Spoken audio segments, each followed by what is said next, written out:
Let's talk skin. Let's talk truth. This is Barefaced Chat, and I'm Kelly Sainer. I've spent over 2 decades in aesthetics, seen behind the filters, under the makeup, and beneath the skin. On this podcast, we strip back the noise and get real about beauty, identity, and everything in between. In this episode, we discuss nourishment as a form of self-love. We look at the role of food in cognitive health, and we look at ultra-processed food in today's modern culture. Because skin isn't just skin, it's your story, and I'm here for it. I'm Kelly Sainer. Are you ready for some barefaced chat?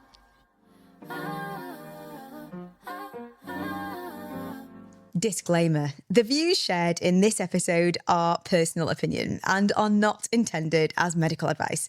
Always consult with a qualified professional before making decisions about your skin or health. I want to introduce you guys to the wonderful Carly.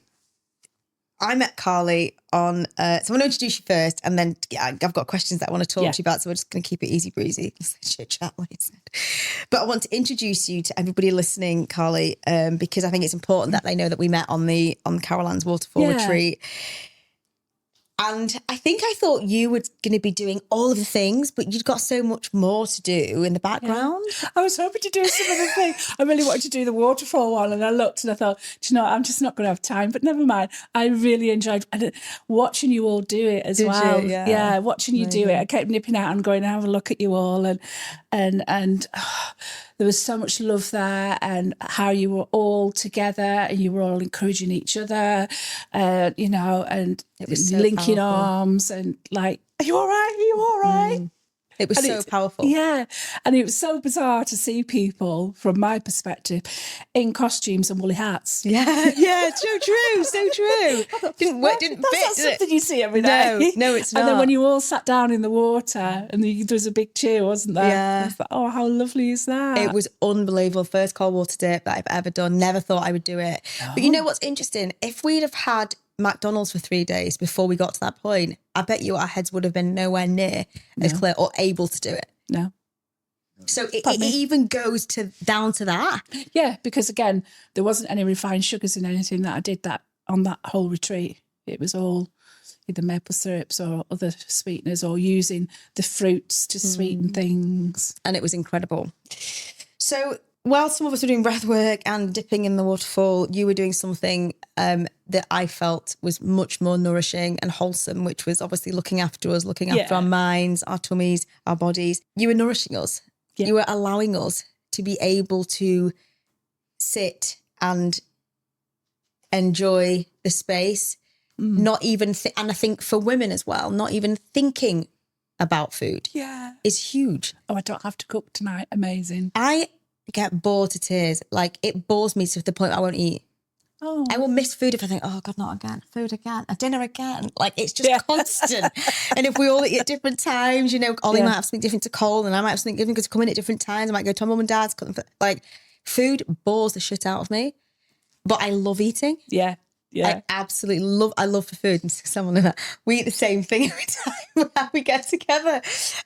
Love a chip. Don't get me wrong, but what's different about you is that I could completely feel, and for anybody else listening here, you have to appreciate this woman is different in the way that she approaches foods, ingredients, the end result. I totally felt that, and maybe it's because I had the time to. I don't know, but it genuinely felt like there was love behind every single meal, every single bowl. And I just wanted to thank you for that, because it wasn't like flashy or ego driven or none of, but it historically it is. Men in the kitchen, eat my, you know, it's very, the image of food and presenting somebody, what do you think? Yeah. It's quite ego-driven. I think it was, I was just saying before, I think it was when I saw you sat there, and I know it was a tomato and basil soup.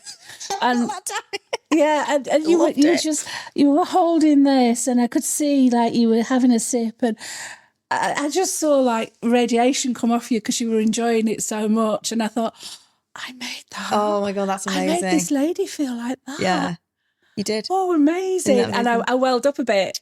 I thought, I wish I had my camera now just to see that, phone. You'd take that picture, that specific instant. Yeah. And that's what made me think, yeah. You can feel it. Yeah. It's working. Yeah. What you put into that and now you can see someone enjoying it. That is huge. And like I say, it's like age-old time, isn't it, food? Yeah. Food has been there since the day dot. I genuinely felt like that soup, I mean, it sounds like Soupgate or something. I genuinely loved the soup and I would not stop talking about it. It was incredible. So warming, so hard. Now, the tomatoes tasted tomatoey. Yeah, yeah. Sounds like bollocks, doesn't it? No, it doesn't, because it did though. Because it's how you cook it. Yeah. Slow cooking. Yeah. It's like not rushing things. Yeah. And that's kind of like what my husband will say, how long till tea? About half an hour, an hour later, we're ready. Yeah, absolutely. Because so I take my time over things. I don't rush anything. You know, I can chop vegetables as fast as anything, but I like to take my time to let things simmer and let flavours infuse. I think having the time to actually eat food without rushing. Yeah. Have you heard this? Have you heard never eat on 2 feet? No. So somebody told me that when I was nursing, never eat on 2 feet because you don't digest it in the same way. So I've always remembered, even if I'm busy or whatever, I'll try and sit down. Yeah, yeah. But yeah, no, let me tell you, that soup stayed right with me. I don't even want the recipe because it's yours. And I would never make it in the same way. What? I probably couldn't repeat it. No, I bet. I probably couldn't repeat it. Wow. At the moment, we're both taking soups to work for lunch. Yeah. At the moment, it's minestrone is the favourite for us right now. So every weekend, I make a massive pot of minestrone, put it in a big container, put it in the fridge, and we serve it out and take it to work the next day. So minestrone is our soup at the moment. Oh, I like that. They go bases, don't you? Like having the one that you love. Yeah. And it'll probably change in a couple of weeks' time. Yeah. Before that, it was coconut, lentil and carrot soup. Ooh, that's nice. Oh, yeah. Mum's the word. I won't mention a thing. But if we could have the tomato and basil one again, maybe, that would be nice. Just for you, then. So you've worked in the catering industry for over 30 years. Oh, God, yeah. A long time. I started at the age of 13 working in a kitchen pub way back in the day, before any EPOS systems, without any sort of table numbers. And it used to be... bingo tickets. No, cloakroom tickets, that's what I mean. Cloakroom tickets. And they'd tear one off, put your name on the back, and they'd give the other one to the kitchen with a note to say what you were having, scampi and chips in a basket. That kind of sort of era. And there was always one number they never let you have. Begins with a 6 and ends with a 9.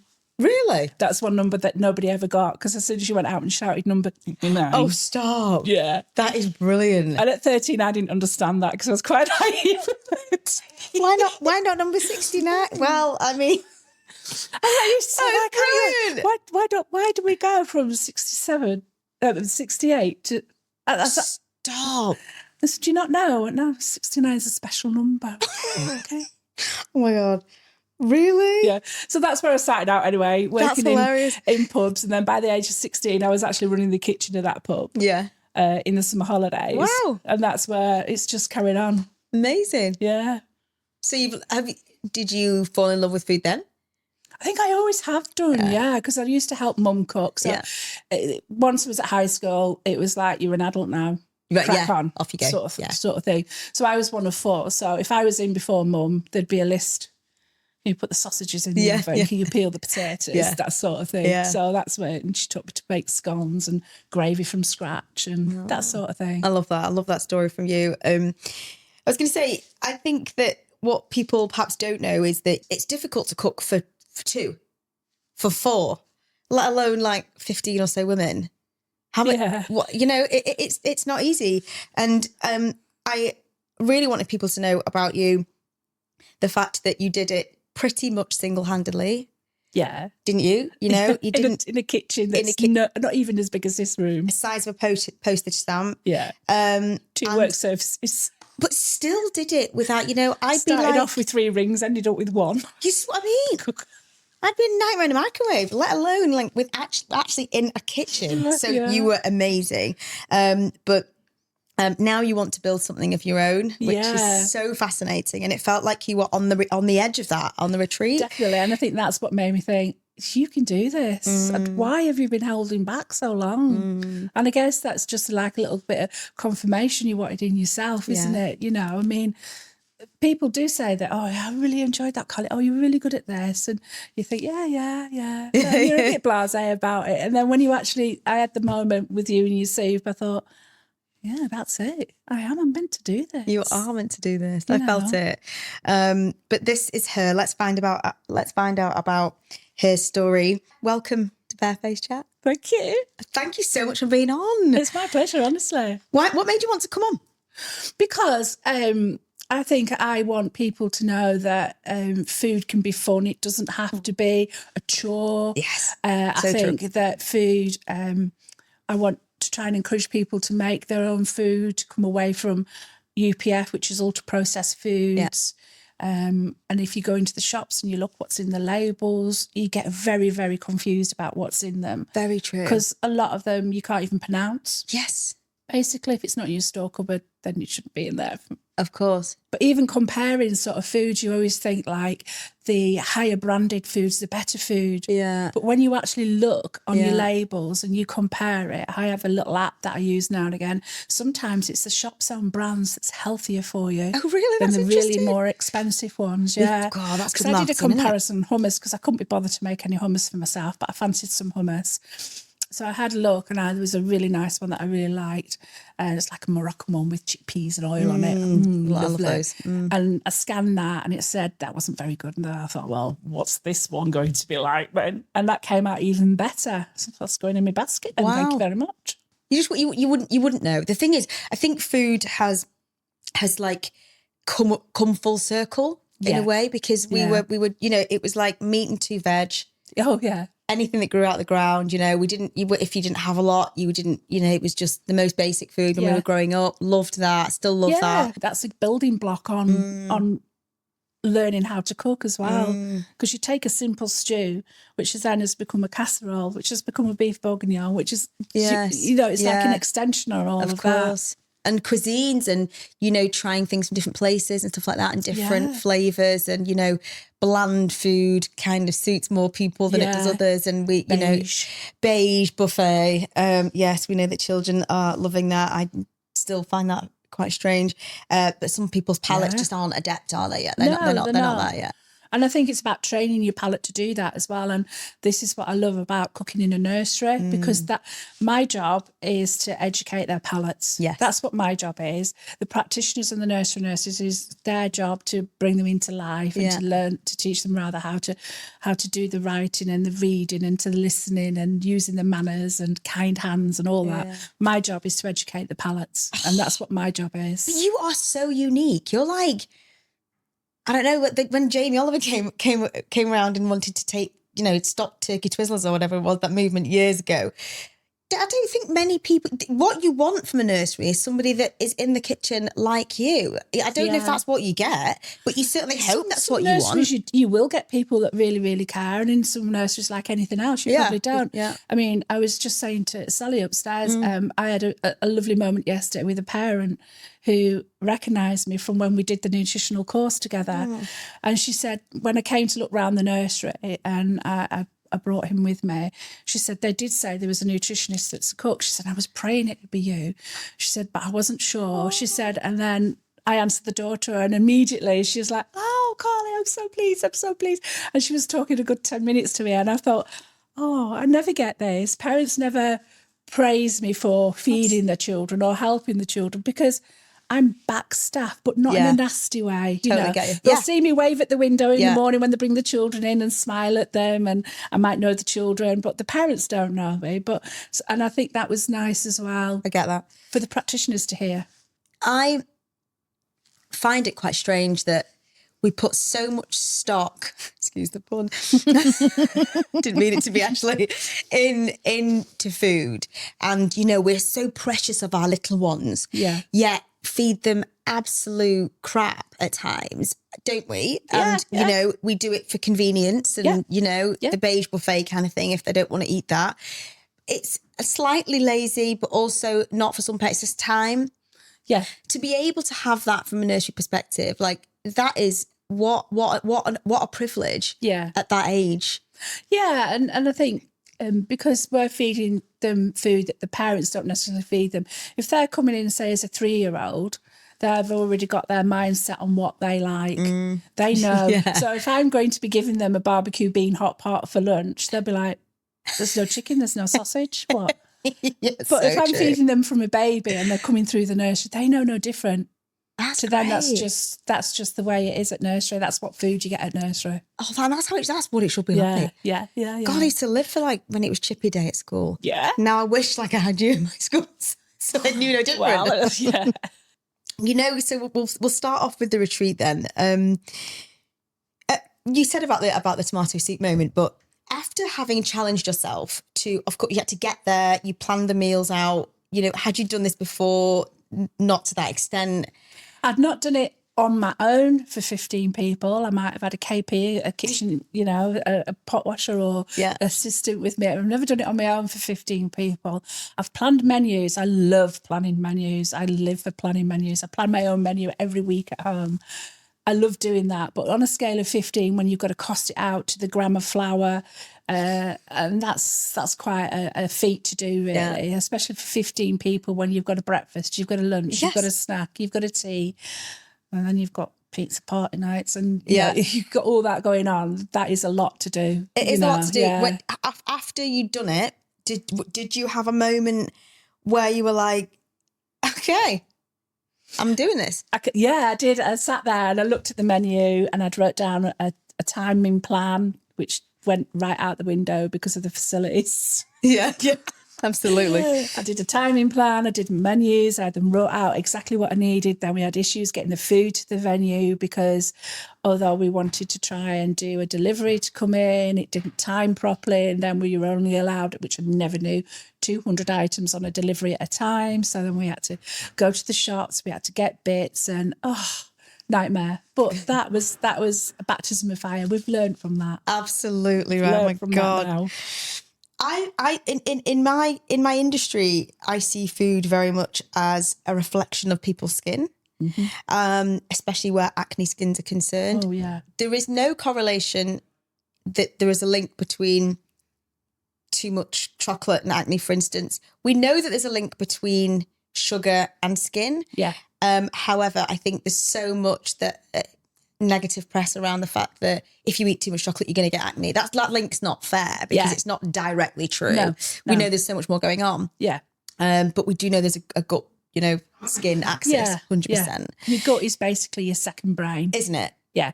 So if you look after your gut, use your pre and your probiotics, like in the cakes that I brought today, there's flaxseed in that, ground flaxseed in that as well, which is a good prebiotic. So that'll help with your gut. Amazing. And there's yogurt in there. The qualities of the yogurt is probably gone now because I've baked it, but it was a prebiotic yogurt anyway. Wow. And that's all we have in our house. Is it? Yeah. You just believe in that? Yeah. I do believe you've got to look after your gut, and that'll look after you. I mean, I was diagnosed with arthritis in both knees, which wasn't a good thing when you're a chef. No, God. And you're standing there. So obviously through what I'd already learned, I went in to look into it, and now I just take supplements and it helps to keep it away. Okay. I'm not saying when I went back 2 years later that I got another MRI scan because I thought it'd be interesting to see. Yeah. And he said exactly the same as it was when you first came, but I wasn't in as much pain. Wow. So God, unbelievable. That's just using your foods and your supplements, and it's important though, isn't it? Yeah, it is. I think if you can understand what your food does to you and what it does to your body and your skin and your brain, absolutely, then you can use that better, you know, and you don't have to make too many big tweaks. No, I agree. Small. 100% right. Yeah. I think everybody to be able to get to do something right, just do one small change. Yeah. And that's going to you'll see that reflected in something. When you look at, when you were looking at the food on going forwards now with the people that you want to cook for in the future and your new business, do you see food as energy in terms of to feed us is to live, or are we enjoying this? Because obviously the food that you create, some people will be like, well, I can't eat that. It's not got the same oils with it, or doesn't taste like the McDonald's I like or whatever.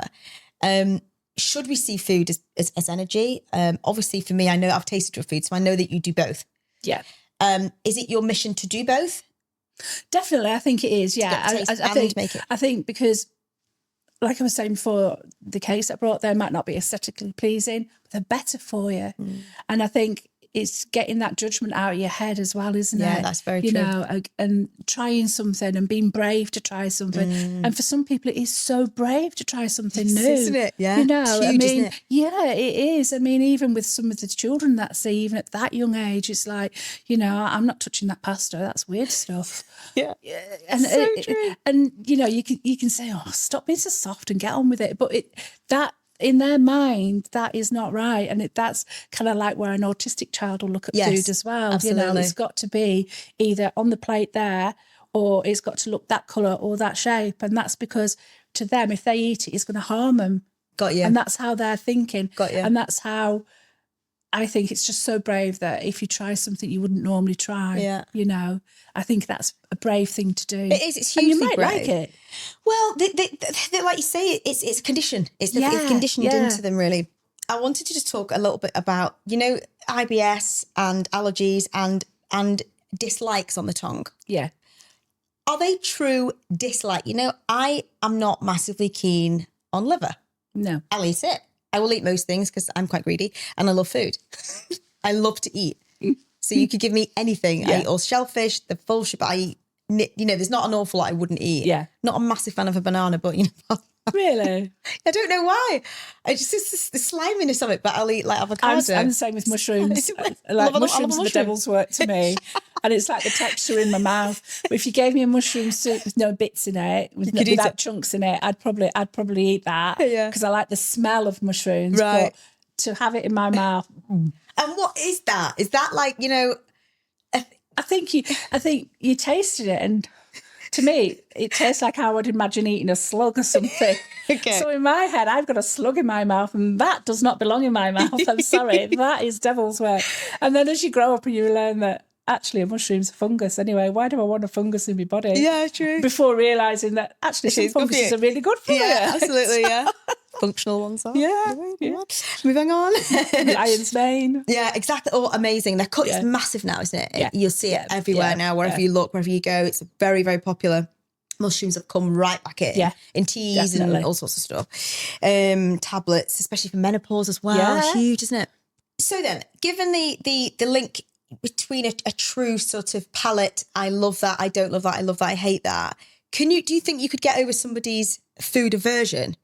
I'm not trained to do that. That is something else that I think you'd have to look into the psychologies of it as well. Yeah, okay. But I mean, I'm at the nursery, if we've got children that are difficulties, we try different ways of doing it. It could be a separation plate. It could be like if they prefer their food dry. So if we're doing, I don't know, bolognese, we'd do the pasta separate to them and do the sauce separate. Or if we're doing a tuna pasta, we deconstruct it. Yeah. And what we've discovered at the nursery, I don't know whether the rest of them do, but we do. Like it was a chicken and pineapple sandwiches yesterday with cucumber sticks, something or another. So I just butter the bread into triangles, give them some chicken, give them some pineapple and the cucumber sticks, and they can take what they want then. Right, okay. So then they've not got a sandwich and they're going, yeah, okay. And it all just gets thrown onto the table anyway. So really they're just probably going to eat the bread. Yeah. Whereas if it's separate, and what we found is like beetroot, they never used to eat it when I made it into like a salad. But if I just put beetroot cubes onto a tray, they'll have it. They'll eat it. Oh, funny. So I deconstruct it all now, so they eat it better. So maybe, you know, that's something that you look at as to whether that will help somebody eat food better. Yeah. I mean, I guess that's what you do when you wean, isn't it? Yeah. You give them bits of it and then you put it all together eventually when they know that their palate can take it. So the children eat better like that. And then some of the children don't like the food touching each other. It's a neophobic food. Oh. So that's when your separation plates come in. I've seen these. Yeah. I've seen these for older children where they've got different areas on. Yeah. Like, and they, separate the different foods. I find it really interesting. And I come across kids, especially from my paediatric nursing days, that have really struggled. Yeah. And when they are poorly, they need food, decent food. Yeah. And the hospital food, ain't always very good. No. So, good parents bringing in the food for them, but to have like you actually nourish them.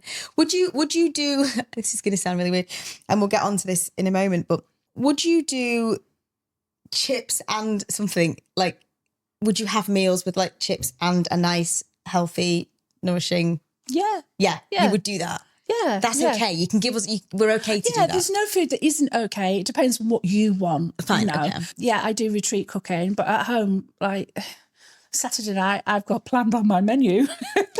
Oh, love that already. Homemade burgers. I don't have And we've got sweet potato fries. Tomorrow, let alone tonight. Oh, yeah, they're not chips, the sweet potato fries. But the other night, we were really busy. We knew we weren't going to have much time. And we had some pie, chips and beans. Okay, cool. So it's okay. So, yeah, it doesn't have to be. No, it doesn't have to be. And life takes over sometimes. Yeah, of course it does. And I think it's like that, small percent, we're going to have something a bit comforting tonight, And that's okay. Yeah, okay, I love that. You've heard it here first, people. You're allowed to. Life gets busy. It does. So we're allowed chips, but just make sure that we have to remember the gamut of food and how we can make it a bit more nourishing. Yeah. I know you talked to me a little bit about the girl with the severe allergies, and we'll talk about that in a moment, but I wanted to just touch on your dad's Alzheimer's, if you don't mind talking about it. No. I thought it was fascinating talking about, you've already mentioned the gut-brain barrier, the gut-brain axis, I should say, sorry, and the role of food in like cognitive health. Did you make a real conscious effort to look at his diet? Because my dad's old-fashioned, you'd have nice big fat cream, and because he worked on a farm as well. When he left school, he went straight on the farm, and I'd always known my dad working on farms until I was maybe 10, 12. He'd always worked in that sort of area. So I know the full fact that my dad probably has or had not a very good diet, and he loved his cake. But when I started doing the nutritional side of things and looking into it, I realised that actually some of the foods that he's eating probably aren't very good for the cognitive side of it. Got you. But I feel the damage had already been done. So for me, it was trying to reduce that. But you're trying to break a very old habit. Absolutely. And it's not going to happen. So first of all, I started off trying to put mushroom supplements into his tea. Did he detect a couple of times, and then he was like, "There's something not right about this tea." I went, "Have you got new tea bags, Dad?" Covert. Yeah. Well, they're not right, these tea bags. I went, "Right, I'll have a look, Dad. We're going to do this now." So I'd try putting some. I can't remember which mushroom it was now. It was a legal one, by the way. Okay. I think it was some shiitake and something We're not else judging. in it, into a cake, so he wouldn't notice it. But I think at the end of the day, the damage had already been done, and I was trying to limit it. And then once it gets to the point where, unfortunately, he was in a home, we had no say over it. No, of course you didn't. Are they conscious in a home then when they're looking? When you're paying for that? I don't think so. No. I don't think so. They should be. I think, yeah, they should. They really, really should, because then it'd take a lot of pressure off the NHS as well, wouldn't it? I think they will obviously adhere to any dietary needs if you're a celiac or if you've got a severe allergy about something. They will, like nuts, it's a big one, isn't it? They will tailor to that. But as far as giving you ultra nourished food with extras in it to help you, then no, you're probably going to get traditional food, which of people of that age are used to having. Of course, because that's comforting for them, isn't it? Yeah, it's what they know. Yeah, and I suppose if you're stuck in a place like a care home with people that perhaps you don't really know very well, and you're out of your normal surroundings, food is your big thing. Of course it is. Of course it is. Yeah. And the thing is, I don't know about what you think about the preoccupation that we have with food. Massive. It's massive, but I mean, massive to the point of, a snack now, not just a bloody like breakfast. It's a snack. Yeah. Then it's another snack. Snacks as kids. Snacks, and then we get to tea, and then we have another snack. Yeah. So we never stop eating. Yeah, it can get like that. You can definitely, but I think it all depends on your lifestyle as well, doesn't it? Some lifestyles can do it. I mean, I can't eat that much. That's what I mean. No, how can you fit it in? No. I'm done. Yeah, I mean, I'm a small eater and my husband's a big eater because he's ex-forces, but he forgets he's not doing 10-mile hikes anymore. True, this is it. You know? Yeah. So like I'll have the minestrone soup that I've made. He'll have minestrone soup. Then he'll say, oh, we've got bread to go with it. I'm like, you don't need bread with that. Yeah, but I like some bread to dip in it. Yeah, of course. Okay. Yeah, that is so true, isn't it? That's like, but that again, that's kind of a, you need something sort of a carb with it. Yeah. And I don't know, I mean, we do need that balance, I guess. Yeah, definitely. You need it for energy. But bread, have you got not a double carb? Not exactly. Have you got ideas on all your thoughts on bread, what we should eat? Is sourdough amazing because it's not been made like... Sourdough's amazing, yes. I love sourdough. But I think you've got to look at the ingredients again if you're buying it from the shops to make sure it's not got too many carbonates in it. Okay. But because it's a natural yeast, it's not a yeast that's been brewed, it's better for you. Okay. And it depends what flours are used as well. Like I'm looking into a lot of the ancient grains now, which I've put in some of the cakes today. So rye and spelt and things like that. Yeah. And the lower gluten as well. Yeah. So they are better for you. And better for your gut. Yeah, definitely. So that's what's 100% better for your gut. And that's what helps. When you say better for your gut, do you mean in terms of actually digesting? Do you mean in terms of like the probiotics, prebiotics? Well, it does both really. Function. The ancient grains will help with the digestion, and it's actually a prebiotic. So you've got your pre and your pro. So how to explain it so people understand is if you're growing a lawn in your garden, like your probiotics is your seed, isn't it? Yeah.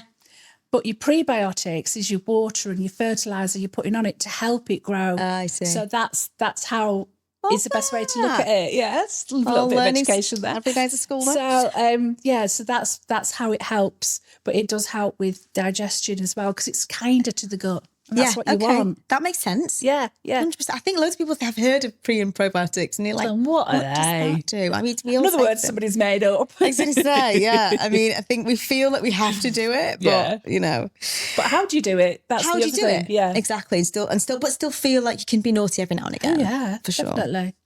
You've already mentioned to me about ultra processed modern food. Now I think that for me, it feels like food is just noise, constant noise.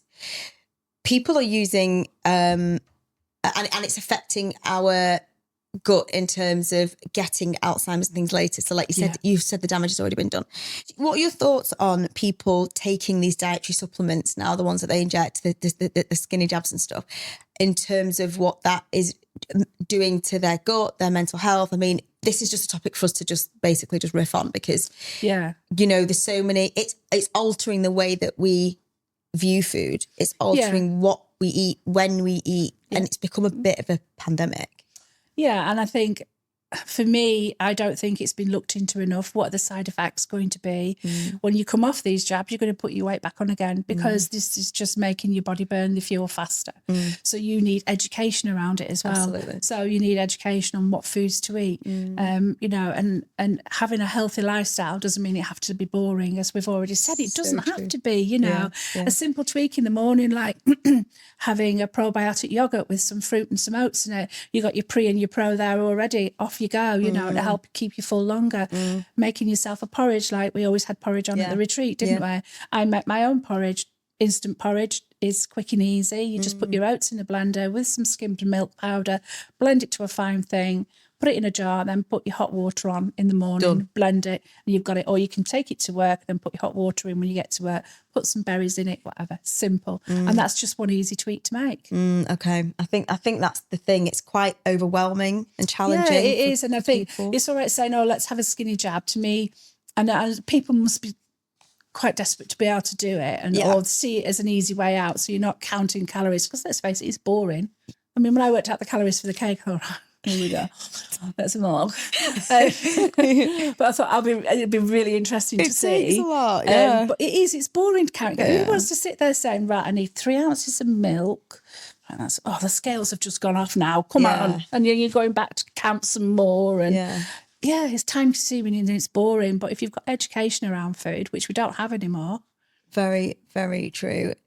The noise around food and the processed food, do you think that there's something bigger at play with, we are being fed this message about eating ultra processed food. We're forgetting where foods come from. Like, you know, I think it's really important that my kids know that, you know, a chicken isn't out of a nugget. Yeah. They don't just have chicken at McDonald's. A chicken's got wings. Yeah. You know, it's got a beak. Literally. Yeah. Yeah. You know, it's a bird, it's living, you know, it doesn't look like a nugget. It looks like thing, like it's an actual, it was a living, breathing thing. Yeah. And I just don't know if, I mean, we're getting close, we're getting back to it a bit, but it's almost like this big loop of, conglomeration, keeping us sicker. And I think that's where getting children out into nature helps as well. You know, I mean, I was lucky in that we lived in farm situations a fair old bit as children, very young, you know, and I used to be absolutely scared stiff of pigs because my dad used to say, keep out of that piggery, they'll eat you. Different times. Yeah, I get you there. So I used to be really scared of pigs, but I'm not scared of them now anymore because I've been educated on it. Yeah, of course. And that's kind of what it's all about. I mean, and like you say, going to petting zoos and things like that, just to see, you know, I mean, I keep chickens, as you know. I have chickens in the back garden and I usually get them from the British Hen Welfare Trust. So instead of going to slaughter, they come and live with me. So they could have another 2 or 3 years of life left yet. We've just lost one, actually, a little big fat speckled hen, but she was living rent-free because she didn't lay eggs for years. But anyway. How dare she? Yeah, rent-free she was. I was getting my gravy ready. No, I wasn't. I promise you. I wasn't. No, I wasn't. You lazy cow. She died of old age, bless her. But going back to getting the chickens, when you get them, they look quite bedraggled and sometimes the feathers are plucked because they're bored. They pluck the feathers. Anyway, one of them escaped over the fence and we had to go looking for it, and it landed in our neighbour's garden at the back. And she came around really angrily and said, come and get your chicken out of my garden. My son is very scared of it. He was 13. Oh, come on. Only a chicken. I went round, collected the chicken. And I'm going to get the RSPCA onto you. Have you seen the stick to that chicken? I said, well, if you look round the corner, you might find a few eggs you can have. Oh, I'm not having those. Oh, what's wrong with that? Absolutely. So, yeah, and he was 13 and he was scared of a chicken. Oh, dear. And I know people have those phobias. I understand that. Yeah, but I bet he's not scared of a nugget. No, exactly. Can you imagine it? I mean, let's just get it into perspective. Yeah. So, yeah, and so take them to the petting zoos and grow a few vegetables in the garden. Yeah, even if it's peas are so easy and children love it, shelling peas and eating them. You know, I look back on my childhood memories and my son's childhood memories. We used to go to my mother-in-law's and my father-in-law would be there growing his veg and my son would help him pick peas and he'd eat them, or he'd pick some berries and he'd eat them, and you know. I love that. Cole loves that. Do you know what this year? Well, last year, Cole had made, he's just turned 8, so he was 7. The first decision that I had witnessed him made about food, Carly, was when he said it was Easter and we were going to have lamb and we'd just been to pet a lamb. Yeah. And he was like, are we eating, is this the same lamb? I was like, well, kind of. But essentially, we'd just seen one being born. We were feeding one and then we were going for lunch to eat one. And he would just he was the connection. Yeah. He's like, I don't want to eat lamb anymore. At 7. And that's such a powerful thing, isn't it? For a young child to think like that. I was like, they're yummy. Sorry. You know, but that, I thought, wow, what a choice, like a food choice to see that connection. I thought it was amazing. I in my world, and I want to talk about your business in a moment, but in my world we talk a lot about glutathione, oxidative stress, cellular repair. Do you think that and I'm seeing this big, movement in, like you say, gut health and mushrooms and all that. Do you think that modern diets are kind of like overwhelming our system because they're not steeped in old-fashioned values and there is just still process? Yeah, I definitely agree with that one. But again, without banging a drum, it's back down to education again, isn't it? And it's about learning what's right and wrong because there's so much information out there. Yeah, absolutely. And that's where you do become overwhelmed and you're thinking, right, okay, so a few years back, we weren't allowed to eat butter because it was really bad for us, but now we are allowed to eat butter. Why are we allowed to eat butter now and we couldn't a few years ago? Yeah. So it's that sort Changes, of thing, isn't it? the mindset changes, isn't it? Yeah. So it's about the education of it, really. Yeah. And the schools don't do that anymore. No. So where do we start? Well, they have to bring it back into schools. I mean, I'm sorry, Jamie Oliver had a thing to say about that, and I think he was right. Because I was actually working in schools at the time when all this came out, and I do remember serving turkey twizzlers and looking at them and thinking, oh my God, look at all the oil that's come off that. And that's before I'd even had all the nutritional training. And so it was always in me. And then we introduced a help yourself salad bar, and one of the area managers came round because we were the first school to do it. And she said, oh, that coleslaw's delicious. Where did you get that from? I said, well, I made it. She, you made that? Well, it's not hard. Yeah. Forget. You can make these things from scratch. Yeah. So, there is something to be said about educating the children, but they've got to learn to cook themselves as well. Yeah, I think that's more important, that we need to take the time to stop being on devices and sit and cook. Yeah, with kids. And you'll find if a child cooks something themselves, they're more likely to eat it themselves as well. Of course. Because if you see the children making, I don't know, what did we make with them not so long ago? We made some crackers with them because they love crackers. They do, and they ate them. Kids love crackers. Yeah.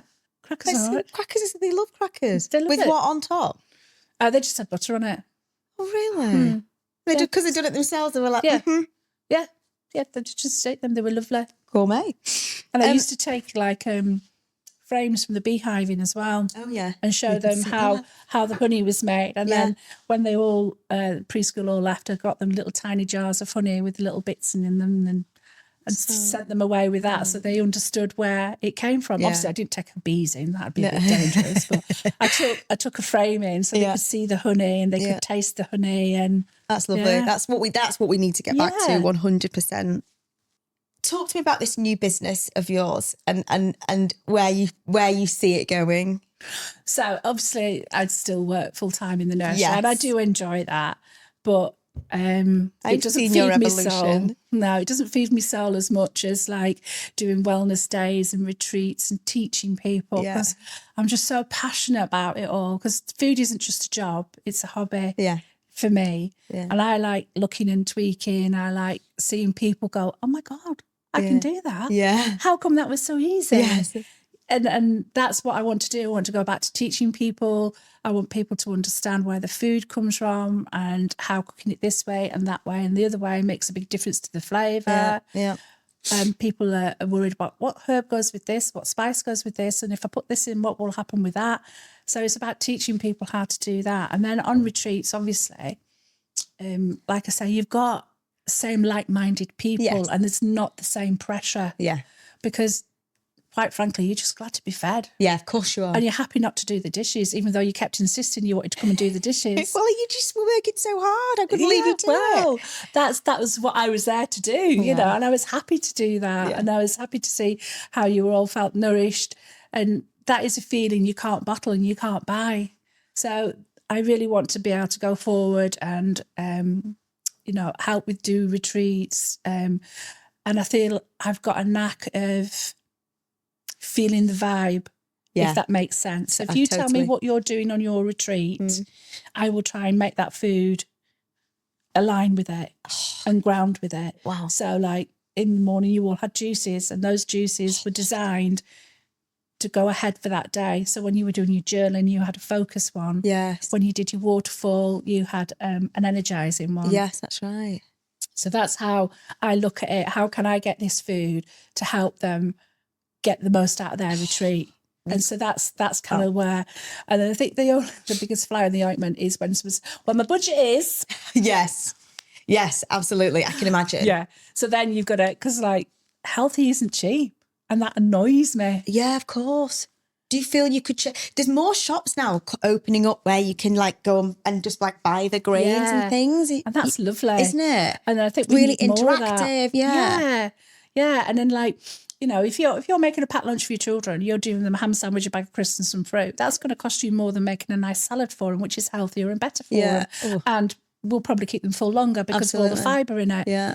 Rather than what they've just been given a traditional packed lunch type thing. So why are we being penalised? So true. God, if my son saw a leaf in his lunchbox, he'd be like, what's she done now? Where's the good stuff? Yeah. He wouldn't realise. Well, that's it, isn't it? You know, but why should healthy food be expensive? Yeah. Why? I mean, you want to make something nice for your children, but you've got to pay the price for it. You know, that feels very, very.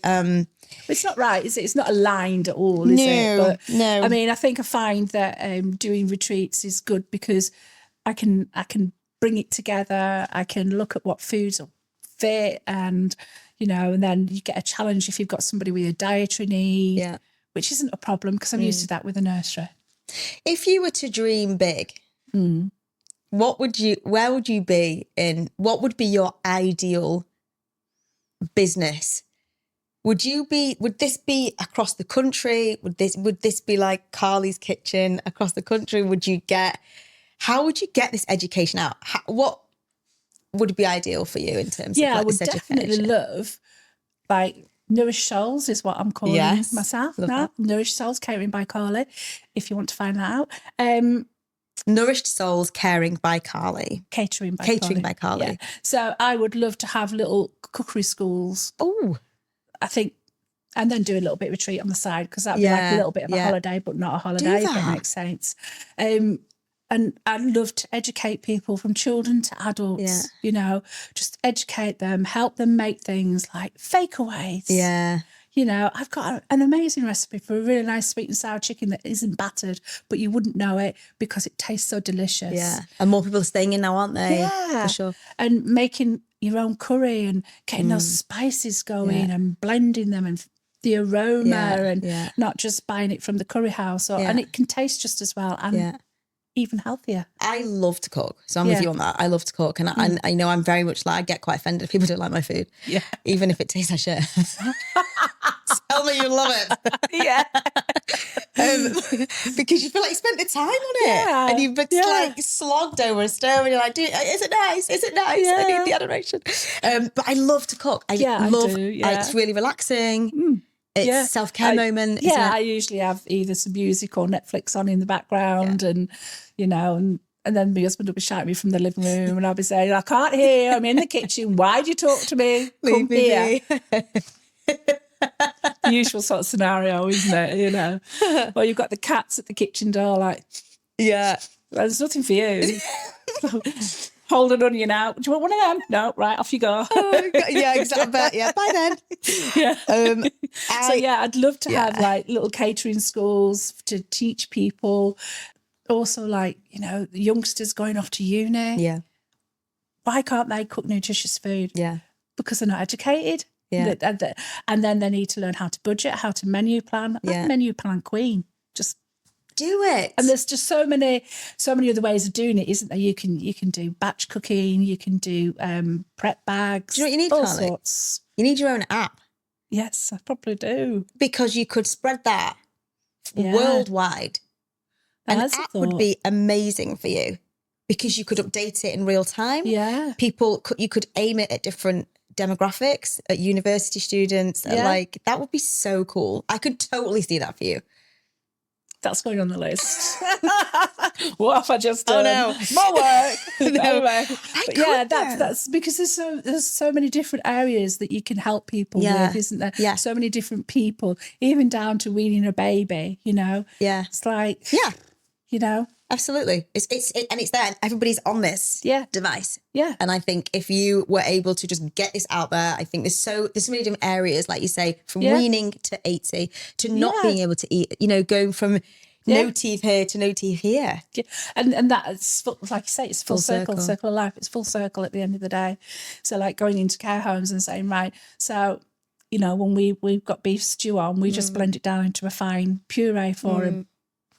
But that's how they can eat it. So why don't we nourish that? Absolutely. Why don't we put extra nourishment in that instead of just getting that, take some out of the pan and whiz it down and make it into this beige paste that doesn't look appetizing. So true. And the thing is, we get fed this though. Like, remember Charlie and the Chocolate Factory? When they show the absolute contrast with, you know, his grandparents in the bed and they eat slop and the bright colours of like the chocolate factory. Yeah. It's like seductive, chocolate Yeah. seductive, like this is crap and this is poor food and stuff. We're even being fed that subliminally from a really, really young age. Yeah. That it is not very nice. Cheap is not very nice. Yeah, but the thing is, it can be nourishing as well. And it's like with chocolate, just try and educate your palate to have dark chocolate. So much better for you, and it gives you so many more hormones and sugar, so much more in your brain than it does normal. And a little hint for you: put a tiny little square of dark chocolate in your chili. Love that. Heard of this before. Honestly. Dark chocolate chili. It's amazing, isn't it? Just one square in it. You don't have to tell anybody. I did it with my chili the other night, and my husband said, "Oh, that was a really nice chili. There's some left. We're having it for tea tonight." Nice. And I haven't told him. Oh, good. Keep that your secret. Well, and everyone else's secret. Everyone's doing it now, aren't they? Yeah. Dark chocolate chili. The poor man, he's such a guinea pig for me. He'll know he put me to one side one day. He said, I really like that you're so enthusiastic about all this nutrition stuff. Nutrition. So this is my life, goddamn you. He said, but can I ask one thing? He said, stop messing with me brew. Bless. Because I've been putting different sweeteners in to see if he could taste it. And he knows. He knows. Yeah. So I still haven't got him off his sweeteners. But anyway, I've made a bargain. I won't mess with his brew. Don't mess with his but brew I didn't as well. say anything else. Still keep putting your chocolate in your chili. Yeah. We at the end of our sessions, we tend to ask our guests, we ask you to answer, right, some questions that people on Reddit have emailed in or written in. So this is a Reddit style question, which is like just a website that basically gives you any question that's ever been asked about our topics. Few ones that people have said, is ultra processed food really linked to inflammation? Yes. It's a biggie, isn't it? Yeah, definitely. And that's another whole topic, isn't it? Inflammation, cooking for inflammation. That's cutting out your UPFs to a certain degree, and your breads, your glutens, maybe your dairies. It's all linked, and sugar, massive, as we've already said. So it's about combining them. And you think, I can't live life without any sugar, but you can, because you use natural sweeteners in life, like bananas. Yeah. So you can use your fruits. Honey? Yeah, honey. If you want any honey, I've got loads of honey. It's not as good as maple syrup because it's got a high GI glycemic index. Okay. So maple's better? Maple syrup's better. Okay. But I have lots of honey at home if anybody wants any. From my busy bees. Oh, yes. So, yeah, you can still use honey. That's not a problem. But it's not as good for you as, say, like a maple syrup or a stevia. Okay. That's worth knowing. Because maple syrup comes from the maple tree. Yeah. And it's pretty much organic, most of it. If you've got to look at the labels, obviously make sure. If you look at the honey in the shops, here's this drumbeat again. Do it, we love it. If you look at the honey in the shop, it usually says honey's from different EU countries, or it'll have some corn syrup in it or something like that. So it's not pure honey. So the honey that you had on the retreat was from my bees, and that is literally straight out of my hive into a jar, and that is it. There's nothing put in that apart from sterilising the jars in the oven. Nothing has been done to that honey. And that's pure, yeah. So that's kind of like what you want to look at for your maple syrup. If you can get an organic one, that's better. Obviously, it's more pricey, but... Right, people, you heard it here first. Maple syrup, this is where we're starting. Syrup. I mean, honey's been the thing, right? But maple syrup. Why do I feel calmer eating homemade foods? Similar thing, really, isn't it? Yeah, it'll be UPFs, and then it'll be your brain is subconsciously telling you know where it's come from, you know what's in it. And you've made it or somebody that you love's made it. So you know that there's going to be nothing in there that's going to harm you, nothing there that's going to be untoward. So that's just... Yeah, and that feeds into the next one as well, really. Like, can you heal burnout through nourishment? I think you did that on the retreat. Yeah, definitely. You're starting a food business later in life, but I think for listening to your story, you couldn't have started it any earlier. No, I think I had to learn some lessons. I think life throws things at you, and I've got so much that I've learned from the years going on. Yeah. And being with the children taught me so much. Yeah. In the first nursery, like I said, the little girl I had, she couldn't have milk, she couldn't have she couldn't have dairy, she couldn't have gluten, she couldn't have eggs. So trying to make a cake for her So I went down the road of educating myself. This is before I went on the course. I worked closely with her mum. She'd often knock on the kitchen door and say, oh, we've done this weekend, or we've got this appointment this week. So when she came to leave, she actually had no allergies at all because we spoke and we went together with it. I learned how to make cakes without eggs. So when she had the Christmas party, she had a plate that was very, very similar to her friends because she didn't need to feel different. And a mum came and thanked me and said, I can't believe you actually did that, Collie. But that's because you care and you want that child to feel as though they're not made to feel different just because they've got this little hormone in the body that isn't quite tweaking yet. It hasn't quite got used to it. Absolutely. So, and that's what I'm saying. You know, she bought me an orchid when she left and I've still got that orchid now. That's gorgeous. Yeah, it is. And it's small moments in life like that just make you think, you know, that was really good. I'm glad you did that. Yeah. And that's what it's all about. Again, educating yourself, isn't it? Yeah, it's hard though. It's hard. It is. And it's hard to understand what filter out all the noise that's on the internet as well, you know, especially when all you see is these people on the jabs and all the adverts saying, oh, you know, we've got this and we've got that. But have you seen the side effects? What happens when you come off these jabs, you know? Yeah, exactly. We need to know a bit more about that. How are you going to feel physically, mentally? Yeah. How's your body going to react to that? Yeah. Well, it's interesting because a lot of what we get asked about this a lot. And, you know, I think that they originally diagnosed, they were designed for diabetes type 2 patients. And I think when patients do have two comorbidities, which is two sort of factors that will negatively impact their diabetes. So two factors that would cause more risk of death, known as comorbidities, the risk is higher. So I can see for those patients, that's fine. Yeah. But outside of that, for the you know, general J public, it's not okay just to keep thinking. I mean, the thing is, you can overcome your diabetes if you reverse eat the right diet. Can't you? I mean, I've seen people do it. Yeah, absolutely. I mean, when I first got qualified as a living nutritionist, that's what I wanted to do. I wanted to help people, but people just wanted free advice and they didn't want to pay for it. And then I thought, do you know what? I'm just not going to give advice anymore because it either just goes over other people's heads or they don't want to know. So then that's what I thought, well, hang on a minute. I've got a double prong here. So I can shout from the rooftops by doing it through my cooking. Yeah. And so that's what I've decided to do it through cooking. And so give somebody something to eat and they go, oh, that was lovely. Well, did you know it had this, and this? Yeah, absolutely. That like real blindfold test is just mega. I mean, if I take cakes to work, there's a group of people that will not touch them because they don't know what's in them. So I took one of my favourite cakes to make. Yeah, it's cake, come on. So I made a dark chocolate, rye and courgette cake. It is amazing. I love it. It's really, really nice. And I put it on the table in the office. Now you've said the name. Yeah. Honestly, it's really nice. And they were raving about it. Didn't you, when we were away? It was gorgeous. It was gorgeous. And one of the girls said, oh, you put courgette in that? So it's like a carrot cake, but with courgettes and chocolate. Oh, no, I'm not touching that. That's rank, Carlo. Thanks. Just try it. Yeah.